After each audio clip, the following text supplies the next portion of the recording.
Senhor, para os irmãos, é uma alegria estar com os irmãos novamente.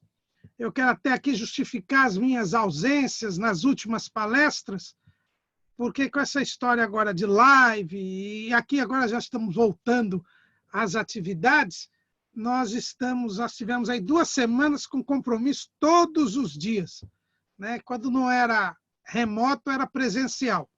E às quartas, quintas e sextas e sábado nós estamos direto aqui, dando dois cursos aqui sobre declaração de fé em 2 igrejas aqui próximas. Então, por isso que nós não estávamos aqui nas palestras. Mas eu queria agradecer mais essa deferência aí do pastor André, para nós aí do Grupo EBD em Questão, falarmos um pouquinho hoje da lição dessa semana, a lição de número 5, Zorobabel recomeça a construção do templo. A minha exposição hoje acho que até vai ser um pouco mais breve, porque aí a gente pode fazer mais perguntas, fazer alguma interatividade. Mas o que é importante a gente lembrar é que nesse trimestre nós estamos num chamado eu coloquei o nome de estudo de caso, né? Por quê? Porque é uma mistura de um trimestre bíblico com um trimestre temático. Então, o próximo trimestre, inclusive, os irmãos já devem ter visto aí no grupo hoje, que saiu a notícia de que nós vamos estudar o livro de Jó, né, que vai ser um trimestre bíblico, que a gente estuda um livro. Esse trimestre, nós não estamos nem estudando um tema na Bíblia inteira, nem estudando um livro só da Bíblia. Na verdade, nós estamos estudando um tema, que é o avivamento, num período da história de Israel, que é esse período que é chamado da formação da segunda comunidade, ou da comunidade do segundo templo, que é o período que vai desde o final do cativeiro da Babilônia até o governo de Neemias. Esse período ele envolve mais ou menos 70 anos. Né? Então, é um período de 70 anos depois do cativeiro da Babilônia.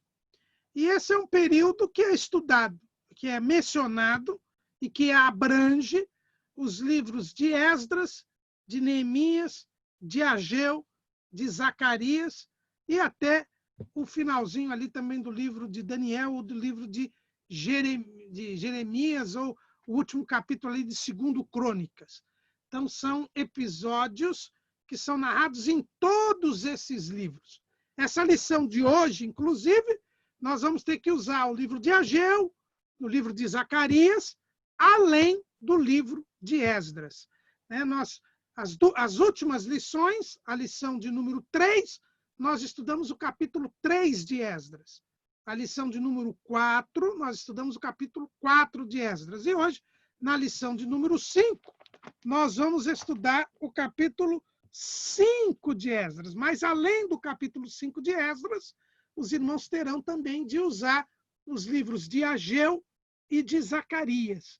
Né? A parte do livro de Zacarias, principalmente os capítulos 3 e 4 de Zacarias. O livro de Ageu todo, e para poder se situar aqui. E lembrando que se a gente está falando de avivamento, então nós vamos ver os episódios históricos e aplicá-los à questão do avivamento.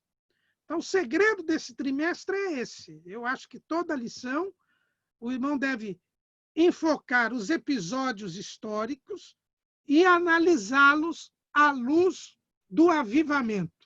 Então, semana passada, na lição 4, nós vimos um período de esfriamento espiritual. O que aconteceu?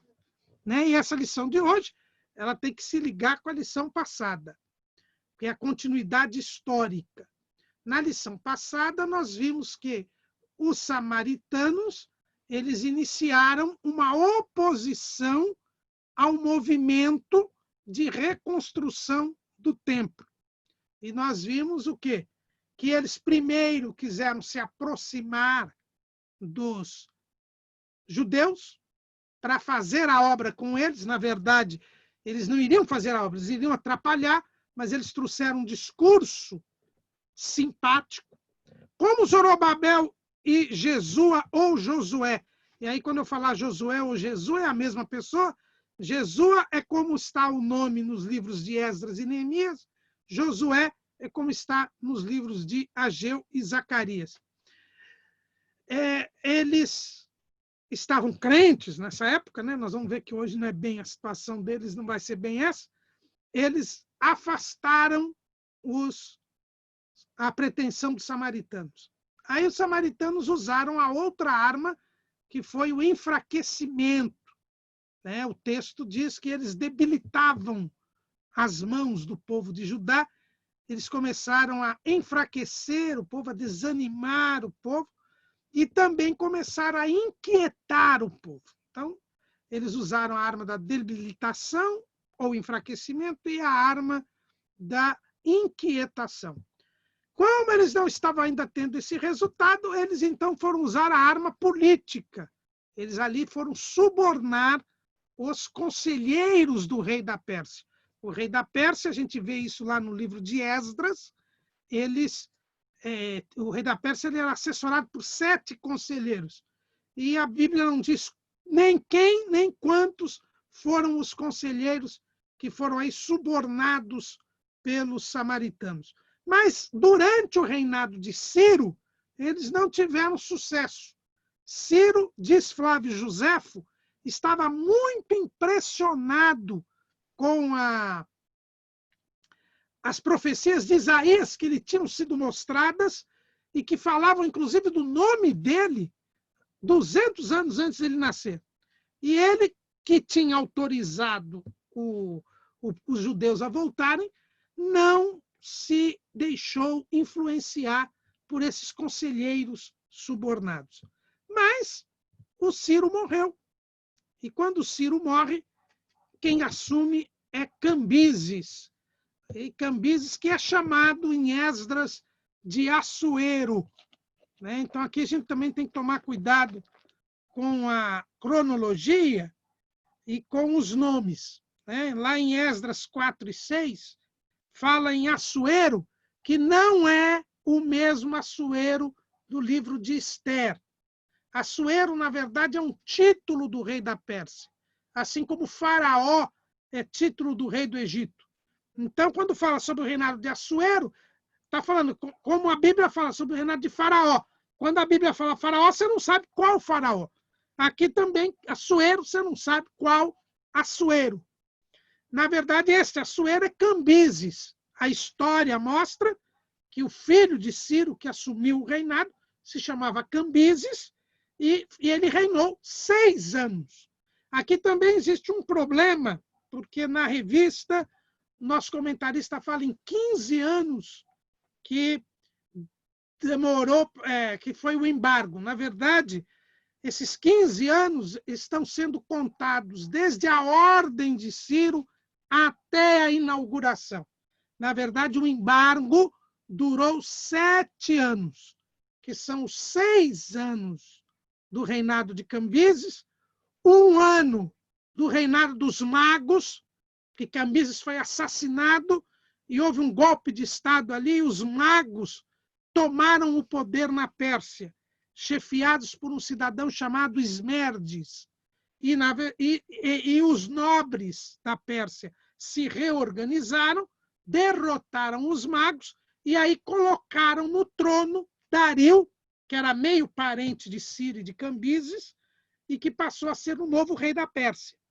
E Dario, no 2º ano, é que a Bíblia diz que no 2º ano de Dario, e esse Dario não tem nada a ver com o Dario lá da Cova dos Leões de Daniel, que aquele lá é Dario o Medo, esse aqui é Dario o Persa, o rei da Pérsia.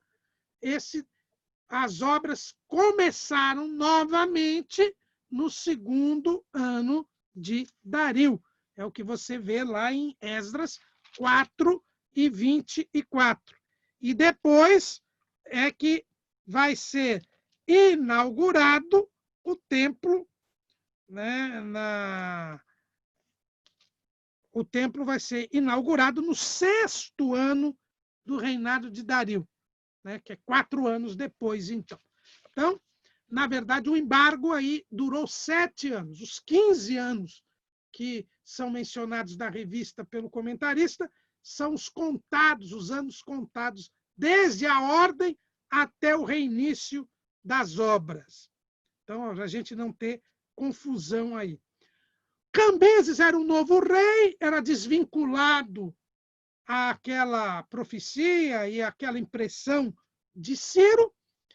Cambises estava, a história conta, o Flávio José, se não me engano, também fala que Cambises estava em guerra contra o Egito. Aliás, quando Ciro morre, ele estava começando a guerra da Pérsia contra o Egito.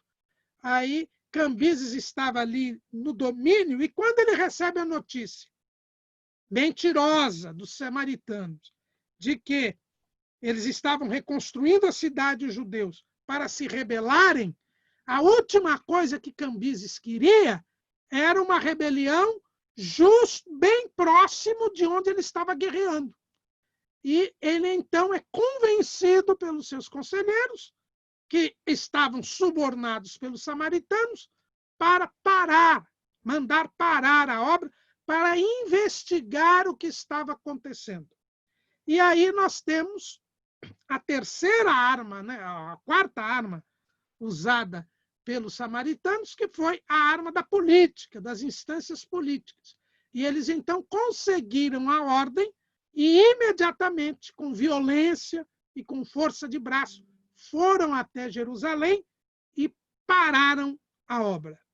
E aqui nós temos uma reação que é uma reação que a gente fica até surpreso, porque Zorobabel, que poderia ter ido ao encontro de Cambises, porque até Cambises estava próximo, Cambises não estava lá em Suzã, lá na capital do Império da Pérsia.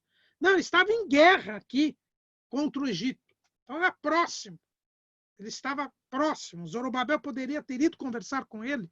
Zorobabel era um governador nomeado por ele, de confiança dele. Flávio Josefo diz que Zorobabel tinha prestígio na corte do rei da Pérsia. Vejam que ele morava lá na Pérsia, ele nasceu lá na Babilônia. Ele estava ali na nata, ali na elite, quando ele sai para cumprir a ordem de Ciro e vem chefiando o povo. Mas ele ficou calado, ele se acovardou por causa da pressão dos samaritanos. E veja que os samaritanos tinham conseguido uma ordem para parar a construção da cidade. Ele não estava construindo a cidade, ele estava construindo o templo. E ele tinha a ordem do rei Ciro. Quando os samaritanos vieram e quiseram se aproximar, ele invocou a ordem do rei Ciro. E havia um costume lá na Pérsia de que a ordem de um rei não podia revogar. Vocês veem que Dario o Medo, ele tentou de todas as maneiras fazer com que Daniel escapasse da cova, mas ele tinha assinado o decreto. E ele não conseguiu revogar, porque havia uma lei que as ordens reais eram irrevogáveis. E Zorobabel poderia ter usado o mesmo argumento que usou quando os samaritanos se aproximaram. Mas ele ficou quieto, ficou calado, se acovardou. Talvez em razão da situação política que a gente vê em Flávio Josefo e na própria história, que Cambises acabou assassinado, os magos se sublevaram, Zorobabel achou que seria melhor não se envolver numa peleja política, até para angariar o cargo. A verdade é que ele se acovardou. E, ao mesmo tempo, o sumo sacerdote Jesua, ou Josué, ele também ficou calado, não falou nada. O nosso comentarista, ele até comenta, na lição passada, que como o profeta Zacarias teve a revelação de que Josué estava com as vestes manchadas, ele já faz a ilação que talvez Josué, estivesse comprometido do ponto de vista espiritual quando aconteceram estes episódios. Mas o que a gente vê aqui? Que diante da pressão política, diante da força da violência, Zorobabel e Josué se acovardam, recuam. E ao recuarem as lideranças, o povo também recua. A obra foi parada e os judeus desanimaram. Desanimaram. E aqui a gente vê a necessidade que nós temos de sempre estarmos com bom ânimo. O bom ânimo é algo que vem de nós. Veja que Jesus disse, no mundo tereis aflições, mas tende bom ânimo. Eu venci o mundo. Então, o bom ânimo somos nós que temos de ter. Nós é que temos de ter o bom ânimo. E este bom ânimo vem, Jesus diz, pelo exemplo que ele nos deixa. Pelos exemplos bíblicos. É por isso que o apóstolo Paulo, lá em Romanos, ele diz que a palavra do Senhor, lá em Romanos 15:4, porque tudo que dantes foi escrito, para nosso ensino foi escrito, para que pela paciência e consolação das Escrituras tenhamos esperança. A esperança que o escritor aos Hebreus diz que é a âncora da alma, a esperança, ela, lá em Hebreus 6:19, a qual, ele está falando da esperança, temos como âncora da alma, segura e firme, e que penetra até o interior do véu. Então, a esperança, ela nos motiva a caminhar e impede o nosso esfriamento espiritual. Nós não podemos perder a esperança. E Cristo é a esperança da glória. Aqui, Zorobabel e Josué se acovardam, recuam, não fazem o que tinham de fazer.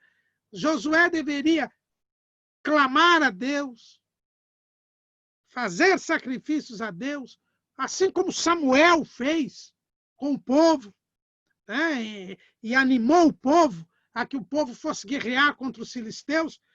Josué deveria ter feito isso, não fez, e Zorobabel deveria ter usado da autoridade que Deus lhe havia dado, porque Deus é que lhe havia posto no cargo de governador, e ele também se acovardou e não tomou nenhuma providência, e com isto o povo, vendo estes maus exemplos, também desanimou. E foi cada um para a sua casa, cada um cuidar da sua vida, esquecendo que eles tinham voltado para construir o templo, que era a ordem do rei para eles construírem o templo. Esquecendo que havia a profecia de que a partir do momento que eles construíssem a cidade, começaria a contar o tempo para a redenção, para a vinda do Messias. Foi assim que Deus revelou para Daniel, quando ele começou a orar para o término do cativeiro. Então, eles passaram a desanimar e abandonaram as coisas de Deus, abandonaram a obra de Deus, e foi cada um cuidar da sua vida, cada um cuidar dos seus negócios. É isso que o profeta Ageu vai recriminar. Então, primeiro, Zorobabel acovardou-se, segundo, Josué acovardou-se, não buscou a Deus, e o povo seguiu a toada da liderança. E cada um foi para um lado e se abandonou. Se perderam 7 anos que poderiam ter sido utilizados para o apressamento da vinda do Messias, para o apressamento da redenção de Israel. Quando nós deixamos a obra de Deus de lado, infelizmente, nós atrasamos, entre aspas, as bênçãos. Nós atrapalhamos o cumprimento daquilo que Deus tem preparado para o seu povo.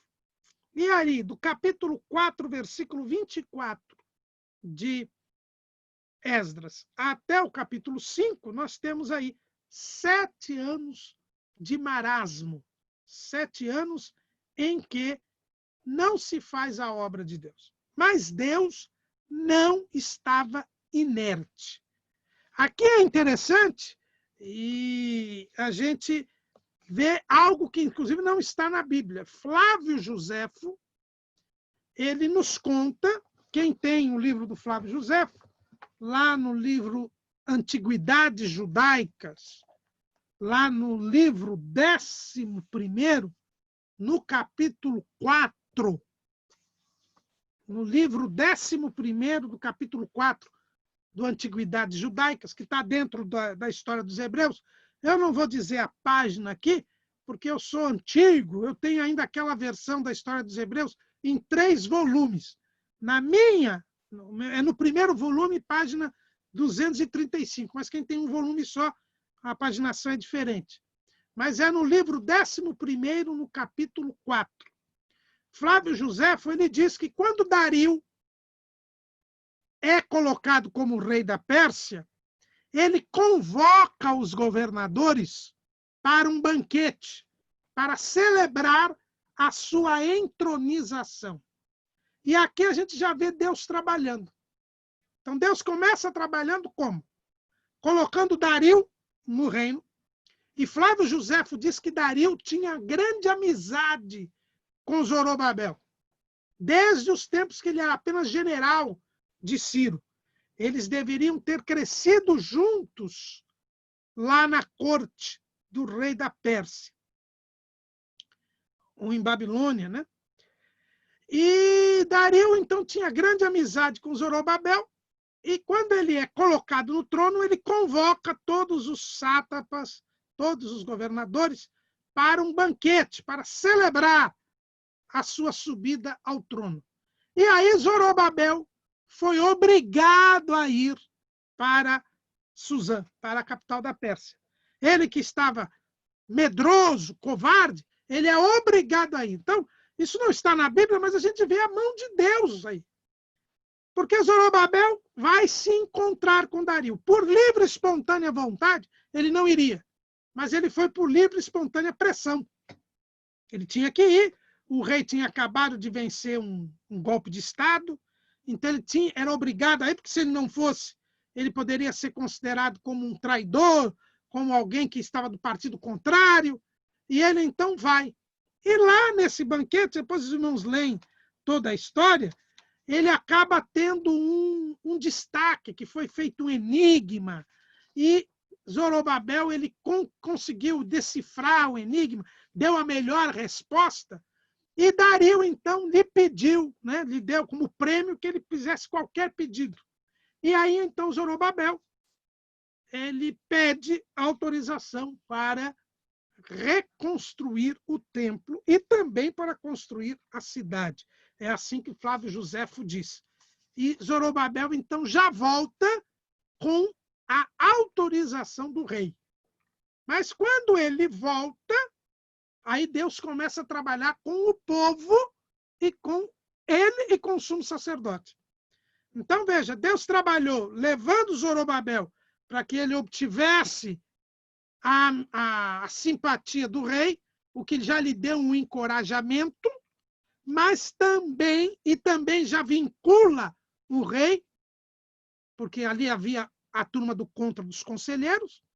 E quando Zorobabel volta, Deus levanta 2 profetas. E aqui nós vemos o papel do profeta e da profecia no avivamento espiritual.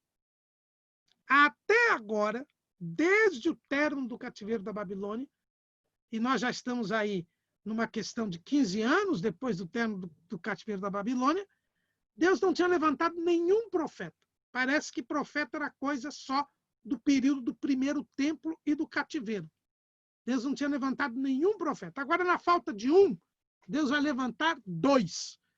Por quê? Porque para animar o povo, era preciso que se levantassem profetas. O profeta, ele é um antídoto à corrupção do povo. Por isso que é preciso ter profecia. Né? O proverbista, o que ele diz? Não havendo profecia, o povo se corrompe. Por isso que é necessária a profecia, e por isso que nós somos continuistas. Lógico que as escrituras sagradas, elas são a palavra de Deus inerrante, a nossa única regra de fé e prática, mas o povo precisa de profecia para poder se animar. O profeta, ele é alguém que, ao trazer uma mensagem para o povo, ele consola o povo, estimula o povo, incentiva o povo. Como eu disse, lá que eu li aqui que há paciência e consolação das Escrituras, e, portanto, quando nós lemos as Escrituras, nós nos animamos com o exemplo dos homens de Deus, com o exemplo de Jesus, porque o exemplo é fundamental para que nós tenhamos ânimo. Também o profeta, ele é levantado para animar o povo. A profecia, ela é necessária, por quê? Porque ela nos faz lembrar das promessas de Deus, nos faz rememorar as promessas de Deus, nos faz ver que Deus está ao nosso lado, que Deus está presente. Eu costumo, quando a gente estuda os dons espirituais, eu costumo dizer que os dons de elocução, os dons que usam a fala, como é o caso do dom de profecia, que é o dom de profecia, o dom de línguas e o dom de interpretação das línguas, eles nos fazem perceber a onipresença de Deus. Se os dons de revelação nos fazem ver a onisciência de Deus, e os dons de poder nos fazem ver a onipotência de Deus, os dons de elocução nos fazem ver a onipresença de Deus.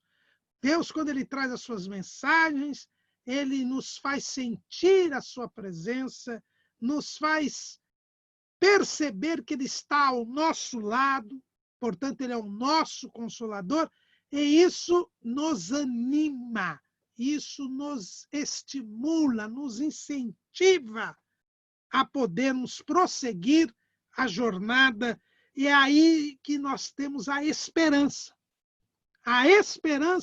que aumenta a nossa fé e nos faz nos dedicar às coisas de Deus e nos aumenta o nosso amor. É interessante que as 3 virtudes teologais, aqueles 3 hábitos que são introduzidos em nós pelo Espírito Santo, que Paulo fala lá em 1 Coríntios 13, a fé, a esperança e o amor. A fé nos dá entrada na graça. O amor permanecerá no céu. A esperança é a virtude que nos faz andar, segundo o Espírito, que nos faz chegar ao céu. É a esperança que nos move em direção ao céu. Então, a esperança faz aquela ligação entre a fé e o amor. E o profeta, ele desperta esta esperança. Esse é o papel do profeta aqui na igreja hoje. É aquele que traz a esperança, sem nada acrescentar à revelação das Escrituras. Ageu e Zacarias, eles acrescentaram algo na revelação. porque eles eram profetas do Antigo Testamento. Porque Deus falou antigamente aos pais pelos profetas, mas a nós falou nestes últimos dias pelo Filho. E quando o Filho, que é Deus, se faz homem e fala, ninguém mais vai falar nada, porque não tem ninguém maior do que Deus. Por isso que a revelação se completa com Jesus. É por isso que o último livro da Bíblia é a revelação de Jesus Cristo. É a completude, é o que faltava para o Senhor nos revelar. E dali para frente não tem mais nenhuma revelação adicional progressiva. Mas há revelações de fatos, de episódios, e que nos permitem animar, estimular, incentivar para prosseguirmos ao céu. E que serve como antídoto para a corrupção do povo. E por isso Deus levanta, e a situação era tão triste que Deus levanta 2 profetas de uma vez só. Ageu e Zacarias. Ageu, ele vai trabalhar com Zorobabel, com o povo. Mais especificamente, as suas profecias, o capítulo de Ageu, eu recomendo que os irmãos leiam para essa lição, são 2 capítulos apenas, e Ageu, ele vai fazer o povo entender, porque enquanto o povo tinha abandonado a obra de Deus, Deus continuou agindo. E agindo como? Agindo como ele mandou. Agir como ele já avisou que iria agir durante o período da lei. Lá na lei, Deus tinha dito o quê? Que quando o povo começasse a desobedecer, Deus iria começar a reter a chuva, a prejudicar a colheita. E é exatamente a situação que o povo estava. Ageu ele é levantado para lembrar o povo que o povo estava trabalhando muito, semeando muito e colhendo pouco. E o que ele colhia, ainda colocava num saco furado. O povo estava passando por grande dificuldade econômica. Por quê? Porque estava desobedecendo a Deus. Porque não estava reconstruindo o templo. E Deus estava falando através da natureza, através da pouca colheita, como ele disse que faria. Está lá, tanto no capítulo 28 de Deuteronômio, quanto no capítulo 20 e... Eu nunca guardo aqui, 26 de Levítico. Então, os irmãos podem ver lá, tanto no capítulo 26 de Levítico, como no capítulo 28 de Deuteronômio, Deus diz que mandaria bênçãos, se houvesse obediência para o povo de Israel, na terra, e mandaria maldições, se houvesse desobediência na terra. É o chamado Pacto Palestiniano, que foi firmado lá no Monte Gerizim, no Monte Ebal, por ordem de Deus. Moisés mandou que eles fizessem isso, e Josué cumpriu isso. E a gente tem que tomar cuidado, porque muita gente pega essas bênçãos e maldições e aplica indistintamente à igreja, quando, na verdade, são maldições e bênçãos de um pacto referente a Israel na posse da terra. Quer dizer, é uma coisa completamente distinta. E o que acontece? Acontece que Ageu, então, faz o povo entender que toda aquela dificuldade era por causa da desobediência. Se eles voltassem a edificar o templo, Deus deixaria de castigá-los, como os estava castigando com relação às dificuldades que eles estavam encontrando. Ao mesmo tempo, Ageu denuncia o povo uma vida de imundícia espiritual. Ageu também ele faz uma pergunta aos sacerdotes. Quando algo santo toca algo impuro, isto passa a ser puro? E os sacerdotes dizem não. Quando algo santo toca o que é impuro não fica santo. E ele pergunta, e aquilo que é impuro, se toca o que é santo, o santo fica impuro? Ele diz, sim, o santo fica impuro. Pois então, vocês estão se misturando, vocês estão se envolvendo com o pecado. Porque quando a gente deixa as coisas de Deus, a gente começa a se envolver com as coisas do mundo. E aí nós perdemos também a pureza, nós perdemos também a santidade. Então, o risco de se deixar a prioridade das coisas de Deus, de deixar de pensar nas coisas de Deus, de deixar de fazer a obra de Deus, é que nós automaticamente nos misturamos com o pecado, nos tornamos impuros. E por isso Deus estava castigando o povo. Então essa era a situação do povo. A situação de Zorobabel, também Deus faz com que Ageu, e tanto Ageu quanto Zacarias, vão falar com Zorobabel. Zorobabel teve que ser lembrado que ele era da linhagem de Davi. Zorobabel teve que ser lembrado que o Messias viria da sua linhagem. E Ageu, ele promete a Zorobabel que renova a promessa de que da linhagem de Davi viria o Messias, o desejado de todas as nações, e que Zorobabel tinha sido escolhido para reconstruir o templo. E que se ele tinha começado, ele haveria de terminar. Que ele não ficasse, por isso que eu entendo que quando ele se acovardou, pretendendo manter a chefia do povo, e por isso não se envolvendo com as brigas palacianas, com as intrigas políticas, ele deixou de confiar em Deus. E Deus agora mostra para ele, fui eu que coloquei você aí, não foi o rei Ciro, não foi Cambises, não vai ser Dario, eu é que coloquei você aí. E para construir o templo. E eu garanto que você vai construir. As mãos que começaram serão as mãos que irão terminar. Então, as palavras... Né? Outra coisa, talvez Zorobabel tivesse pensado, olha, quando os samaritanos vieram com soldados, talvez até soldados que estavam guerreando lá sob o comando de Cambises, que eles trouxeram para fazer parar a obra, Deus disse para Zorobabel, olha, não é por força nem por violência, mas é pelo meu espírito.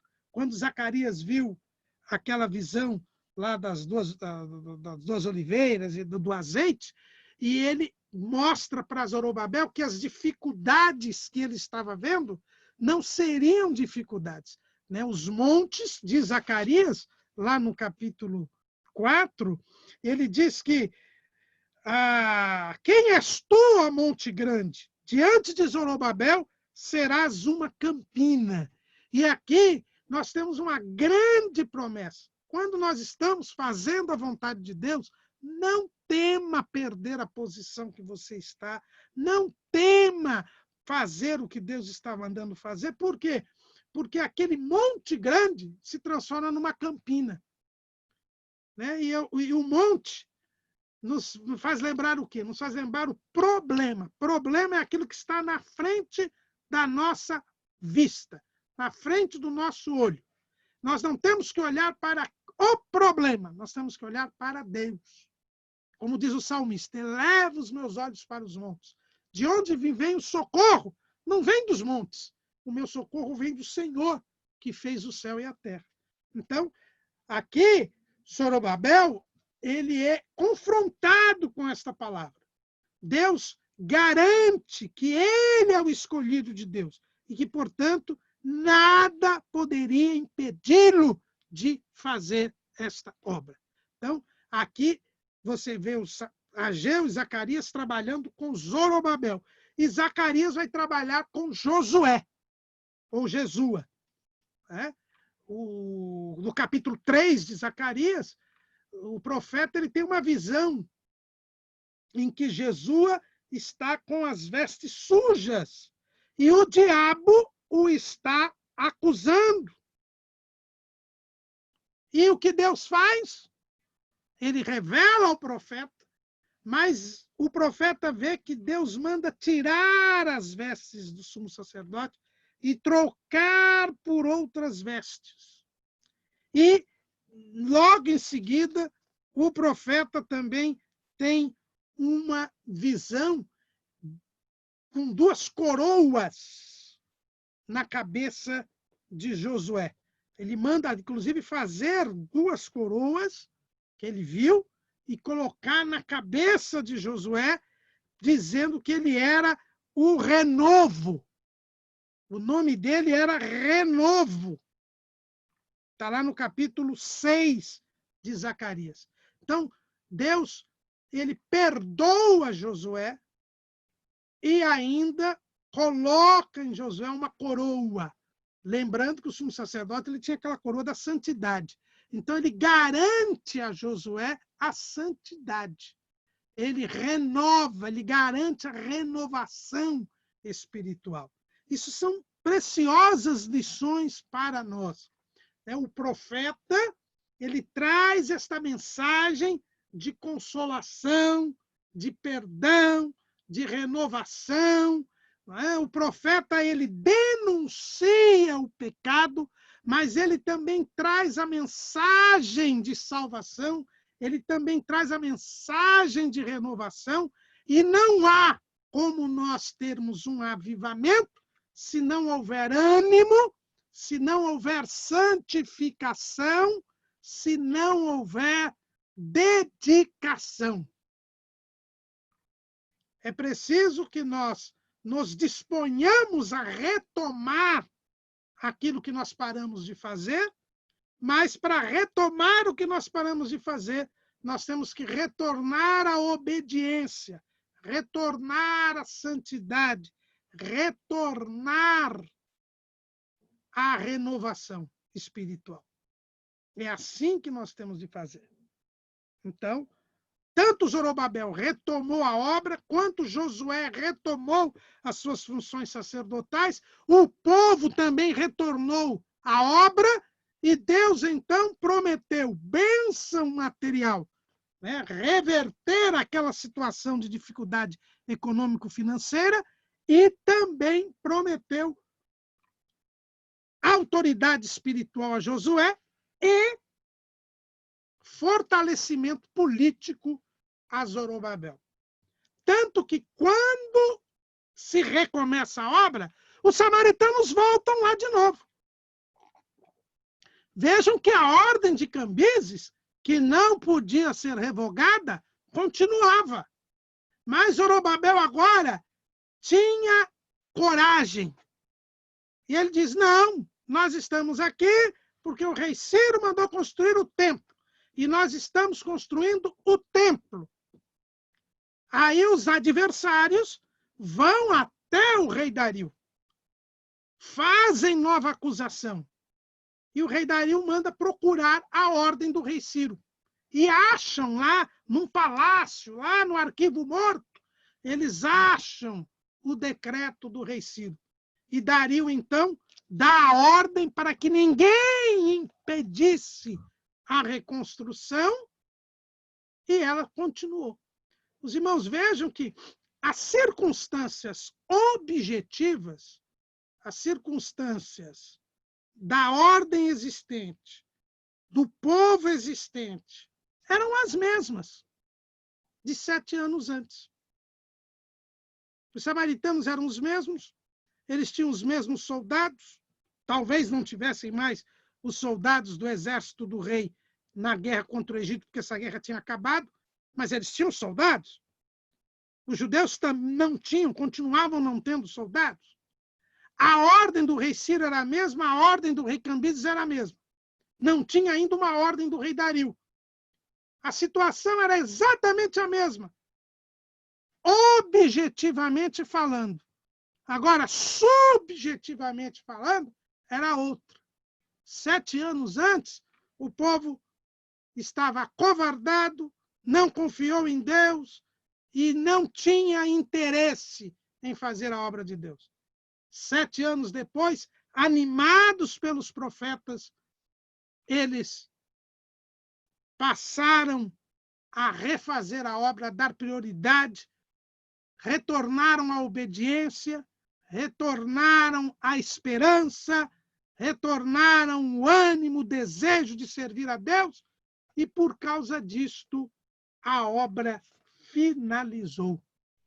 Em 4 anos ela terminou, e eles então inauguraram o templo, consagraram o templo, e ao consagrarem o templo, logo em seguida, isso foi no mês de Adar, que era mais ou menos entre novembro e dezembro, que eles terminaram o templo, e logo em março seguinte, março, abril, que era o mês de Nisan, ou de Abib, eles celebraram a Páscoa. Foi a primeira vez que celebraram a Páscoa com o templo construído, completo. E então houve grande alegria, celebraram a Páscoa e a festa dos pães asmos. Não é à toa, porque a festa dos pães asmos tipifica a nossa santidade em Cristo. A Páscoa simboliza a nossa comunhão com Deus, tanto que a Páscoa foi substituída pela ceia do Senhor. Então o povo estava em comunhão com Deus. Por quê? Porque estava fazendo a obra de Deus, vivendo em santidade. Por isso estavam avivados. Então aquela situação do esfriamento se transformou numa nova situação de avivamento, de fervor espiritual, pela ação dos profetas, pela ação de Deus. Deus castigou o povo, Deus pôs Zorobabel de novo em contato com o rei da Pérsia, mas Deus levanta 2 profetas para mostrar a importância que nós temos hoje, tanto dos ministérios quanto dos dons espirituais, para que o povo tenha avivamento espiritual, para que ele não perca a esperança, para que ele não perca o ânimo. E aí o papel da liderança é fundamental. E, lamentavelmente, há muitos líderes hoje que, ao contrário de Zorobabel e de Jesua, que tiveram a humildade de atenderem ao chamado de Deus através dos profetas, eles fazem diferentemente. Eles fazem, como o pastor Serafim lembrou no estudo dos professores no sábado, eles fazem como o rei Asa, né, que maltratou o profeta, que quis calar o profeta, né, ou como o rei Acabe, que também fez a mesma coisa. A profecia é necessária ao avivamento, porque ela traz o ânimo, quando ele está perdido, a devida consolação. A liderança é necessária ao avivamento, porque ela nos traz o exemplo que é necessário. E as escrituras são necessárias ao avivamento, porque nas escrituras nós temos os exemplos dos homens de Deus e o exemplo maior de Cristo, que também nos dá o ânimo necessário. Aí nós tivemos este grande avivamento. E só lembrando que, apesar da inauguração do templo, não houve nenhuma manifestação com fogo do céu na inauguração do templo. E não houve por quê? Porque Ageu também já prepara o povo com relação a isso. Aquele povo que tinha chorado quando foram lançados os alicerces do templo, tem a sua resposta agora, quando se recomeça a obra do templo. Quando se recomeça a obra do templo, Ageu traz a resposta para aqueles que choraram saudosisticamente. Ele diz que a glória da segunda casa seria maior que a da primeira. Mas como se não desceu o fogo do céu? Não desceu o fogo do céu, porque o próprio Deus desceria do céu para entrar naquele templo. A glória da segunda casa é maior que a da primeira, porque foi na segunda casa que Jesus esteve. Foi na segunda casa que Jesus fez milagres. Foi na segunda casa que Jesus ensinou. Na segunda casa não tinha arca, que era o símbolo da presença de Deus, porque o próprio Deus conosco, Emanuel, estaria na segunda casa. É por isso que a glória da segunda casa é maior que a da primeira. E isso também nos traz uma grande lição. Nos traz a lição de que a glória da igreja hoje é maior do que a própria glória da segunda casa, porque cada um de nós é templo do Espírito Santo. Amém.